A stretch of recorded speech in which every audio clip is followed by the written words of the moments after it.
Nos encontramos en Palacio Nacional, en el despacho del secretario de Hacienda, Arturo Herrera. Le agradecemos mucho que nos invite a esta plática. Me acompaña mi compañero Mario Maldonado. Secretario, qué gusto y gracias por recibirnos aquí en su despacho. No, gracias por invitarme a charlar con ustedes. Secretario, entregó usted ayer un presupuesto, dijo usted mismo, un presupuesto para la peor crisis que hayamos enfrentado, por lo menos desde la Gran Depresión. ¿Cómo sintió la recepción de este paquete? Había mucha expectativa por lo que iba usted a presentar el día de ayer. ¿Cómo sintió las reacciones a este paquete? Mira, hay dos tipos de reacciones. Las reacciones en la propia Cámara, el momento en que nosotros le entregamos, y las reacciones de los analistas en general, ¿no? Yo te diría, en primer lugar, las reacciones muy profesionales dentro de la Cámara. Yo creo que todo el mundo está consciente de que estas son circunstancias muy inusuales, muy particulares. Yo he dicho que probablemente ni a nuestra generación, a varias adelante y atrás, les va a volver a tocar vivir una circunstancia como esta. Y bueno, lo entregué a la presidenta de la Cámara de Diputados, a Dulce María Sauri, que es una política y una legisladora muy experimentada.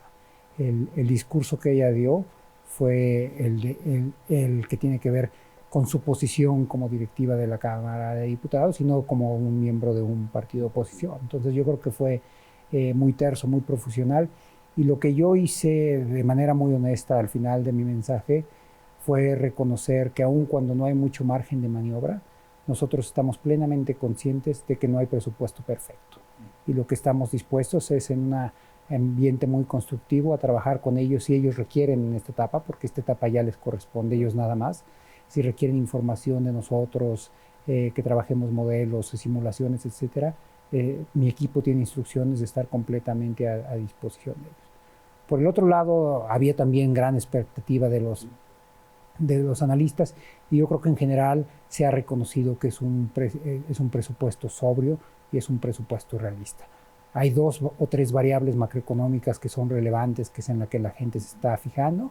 El estimado que nosotros tenemos de caída para el Producto Interno Bruto de este año, que es de menos 8%, y el aumento en la actividad económica para el próximo año, que es de 4.6%.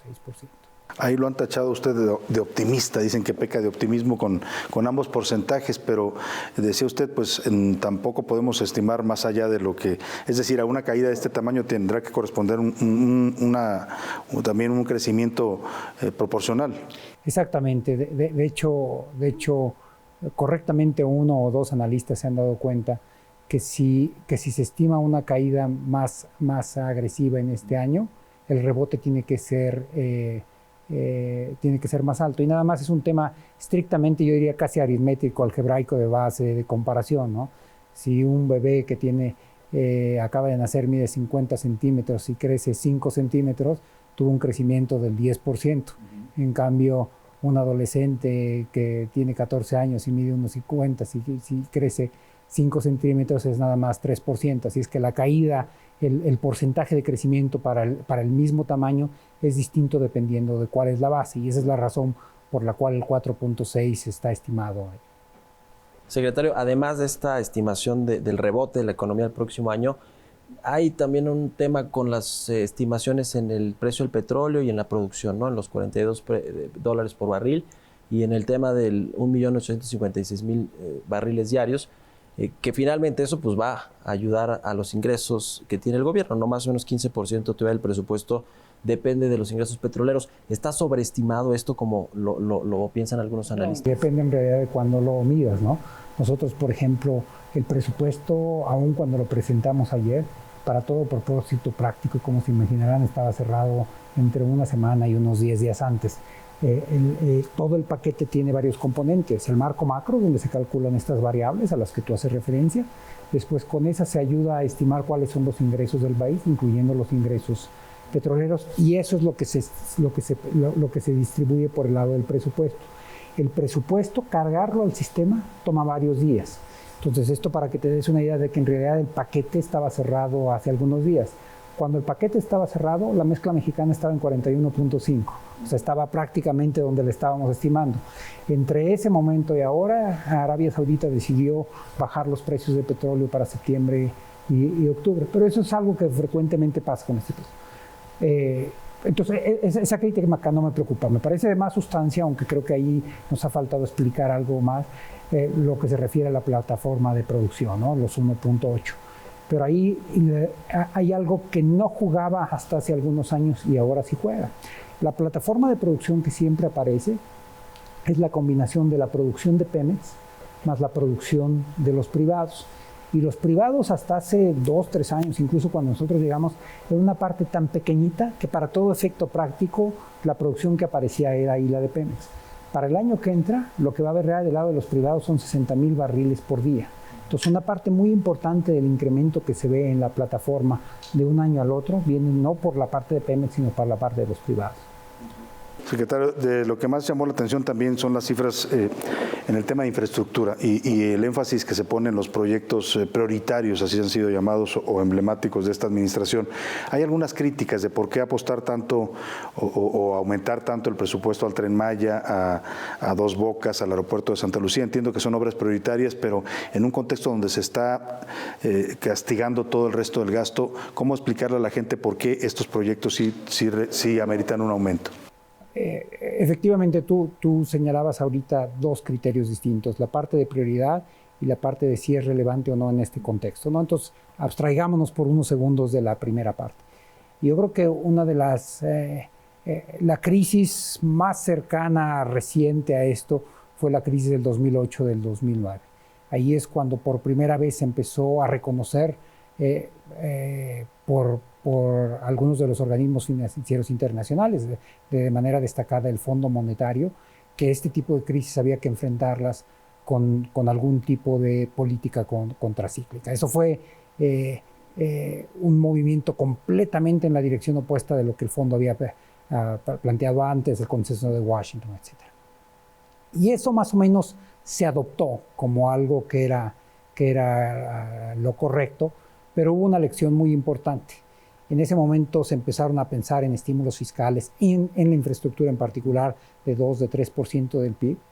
Hubo los recursos, pero se dieron cuenta que no estaban los proyectos. Es decir, que cuando quieres echar a andar la maquinaria, si no tienes lista la carretera, no hay forma de hacerlo. Entonces, en esa lógica, a donde nosotros tenemos que poner los recursos ahorita, es a los proyectos que están caminando. Y Santa Lucía, Dos Bocas, el Tren Maya están caminando. Si esta crisis, en lugar de habernos pegado hoy, nos hubiera pegado hace un año, cuando, por ejemplo, el Tren Maya estaba en un proceso de diseño, si ustedes me hubieran dicho, este es el momento de ponerle ahí, no, en este momento es el momento de ponerle los proyectos que van a generar empleo de manera inmediata, que van a generar compra de materiales, de suministros, que van a requerir contratación de ingenieros, de arquitectos, y esos son los que están caminando.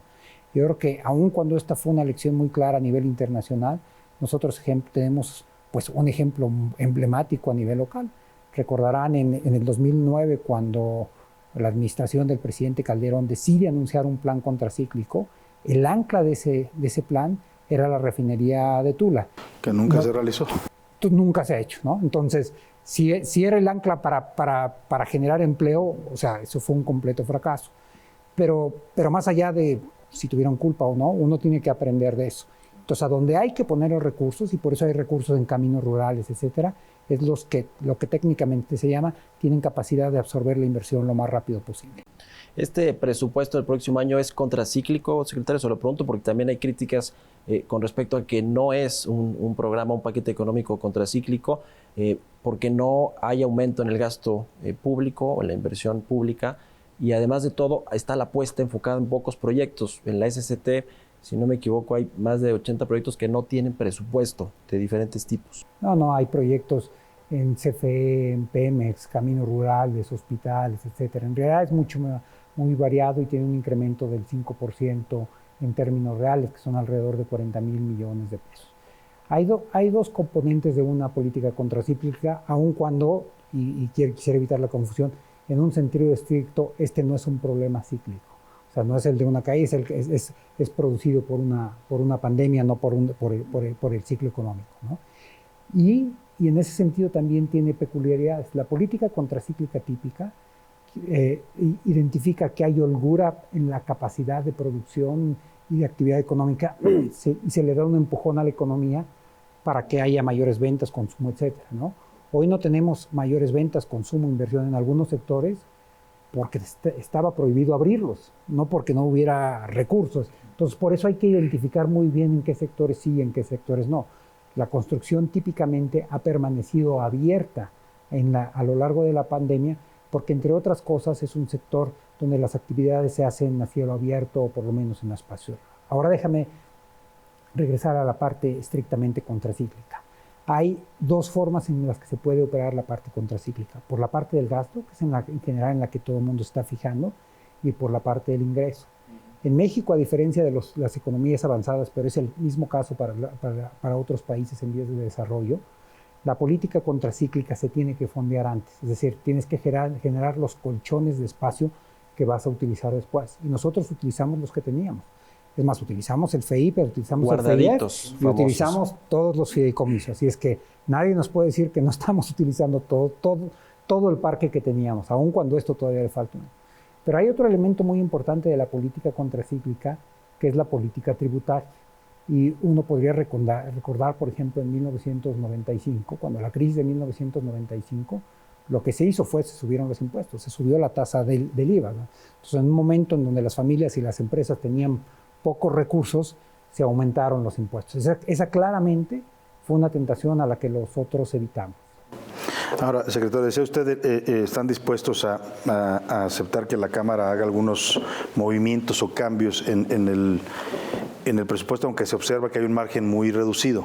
Pero, por ejemplo, el tema que decía usted de los ingresos va a ser un tema el próximo año. Si los ingresos no alcanzan para cubrir el gasto que se está proponiendo, ¿el tema de la deuda seguiría siendo tabú? Le pregunto porque el presidente ha sido claro en que no quiere endeudar más al país, pero yo he escuchado voces en la Cámara de Diputados que dicen que no va a haber otra forma de sostener el gasto del gobierno. Bueno, hay tres elementos que hay que aclarar con respecto a esto. El primero es cuál es la política del gobierno, y ahí, como tú has señalado, el presidente ha sido muy claro, ¿no? Sobre todo en un contexto muy específico. En el año 2009, 2008, la deuda era 28% del PIB. Hubo un incremento en el año 2009 y hacia el 2010 que uno podría pensarlo como un incremento contracíclico. Hacia final del año 2012 había llegado al 34%. Tal vez el último punto y medio de la administración de Felipe Calderón pues no estaba ligado directamente. Pero después, entre el 12 y el 16, subió al 49%. Los márgenes de maniobra que hubiera requerido, no para nuestra administración, sino para cualquier, para el país en un tema de ciclo, se los comieron en la administración, en la administración anterior. Entonces, esa es una de las razones por las cuales a nivel de política se ha preferido que no. Pero hay dos razones adicionales, más allá de las preferencias que pueda haber expresado el presidente, que son razones de carácter legal. En México, a diferencia de otros países, solamente se puede, y por la Constitución, excepto un pequeño margen ahí, contratar deuda para inversión pública productiva. Eso quiere decir que si nosotros quisiéramos hacer otro aeropuerto, podríamos contratar deuda y llevarlo ahí, pero no podemos contratar deuda, por ejemplo, para gasto o para apoyo a empresas o para mantener el nivel de subsidios al empleo, como se hizo en Alemania, etcétera. Entonces, además de las razones estrictamente de preferencia sobre la política pública, hay razones de carácter legal que lo impiden. Ahí lo que se hubiera podido hacer es reenfocar el presupuesto, ¿no? El gasto hacia estas las personas más vulnerables por la crisis. Rápido quiero preguntarle, secretario, regresando al tema de política energética, creo que queda claro que la política del gobierno es rescatar de nueva cuenta estas dos empresas productivas del Estado, Pemex y CFE, aunque parecen barriles sin fondo, ¿no? Se les invierte, se les da beneficios fiscales y parece que no se ve cuándo puedan levantar el vuelo medianamente. Y también el presidente habla de una política de autosuficiencia energética en el tema de hidrocarburos para ya no exportar petróleo, que sigue siendo el 15% del presupuesto. ¿Cómo se va a cubrir ese 15% cuando llegue el momento de no exportar petróleo? Bueno, primero hay dos partes en las preguntas que me hiciste. La primera es si efectivamente es un barril sin fondo o no, y yo creo que son empresas que tienen mucho espacio para mejorar. Yo creo que nosotros hemos sido los primeros en reconocer que no se había manejado con la eficiencia con la que hubiéramos querido. Pero aún así, si te chicas en el presupuesto, hay casi 960,000 millones de pesos de ingresos petroleros, de los cuales alrededor de 360,000 millones de pesos son para el gobierno federal. 370,000 millones de pesos es lo que cuesta toda la nómina de maestros de primaria y secundaria. Así es que nada más en la parte que viene al gobierno federal, lo que Pemex aporta es suficiente para pagar a todos los maestros en la República. Entonces, sí, está mal manejada, pero aún así deja mucho dinero. Generaría mucho más si estuviera mejor manejada, si tuviéramos mayores reservas, si tuviéramos reservas probadas, y por eso hay que seguirle invirtiendo, ¿no? Y yo creo que hay que hacerlo con cuidado, pero con mucha determinación. Ahora que mencionaba el tema de las nóminas, hablaba usted en la mañana del tema de pensiones, ¿no? 16% del presupuesto destinado a pensiones. En algún punto este gobierno va a entrarle al tema, a tratar de buscar una solución, porque es un tema que patean todos los gobiernos hacia adelante. Y también los estados tendrán garantizadas sus participaciones en el sentido de, pues hay mucho ruido ahorita en la República con los bloques de gobernadores y todo esto. Sí. Sí, con respecto a la primera pregunta, no solamente creo que le vamos a entrar, creo que ya le entramos. Literalmente pienso que la parte de la reforma de pensiones que habíamos anunciado hace unas semanas, el consejero jurídico me confirmó hoy por la tarde que el presidente estaba firmando esa reforma hoy, ¿no?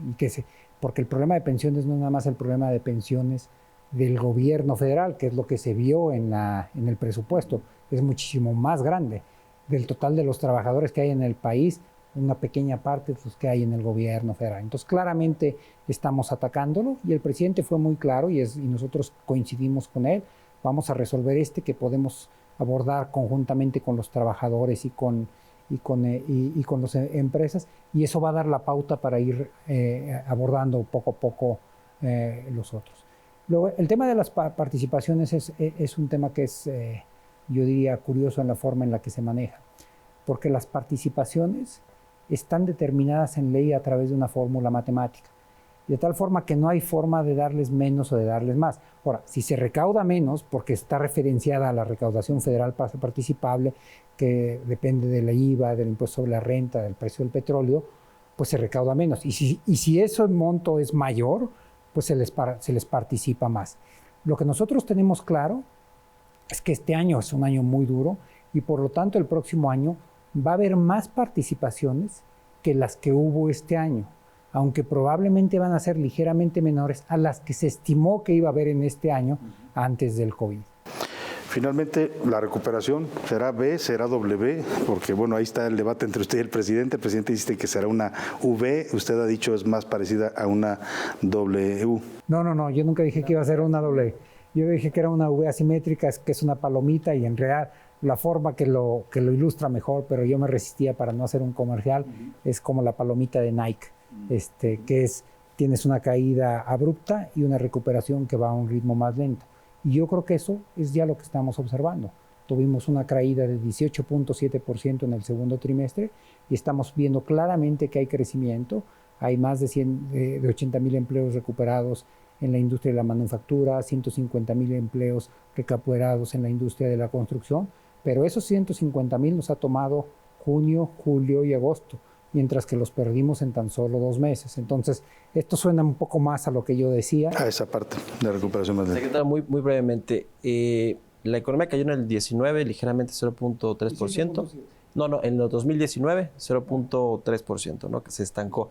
Este año va a caer entre 8 y 10%. La mejor recuperación o el rebote va a ser el próximo año de arribita 4%, y de ahí seguro se va a moderar el crecimiento. En términos sexenales, ¿va a ser un sexenio perdido en términos de crecimiento económico? Bueno, no necesariamente, ¿no?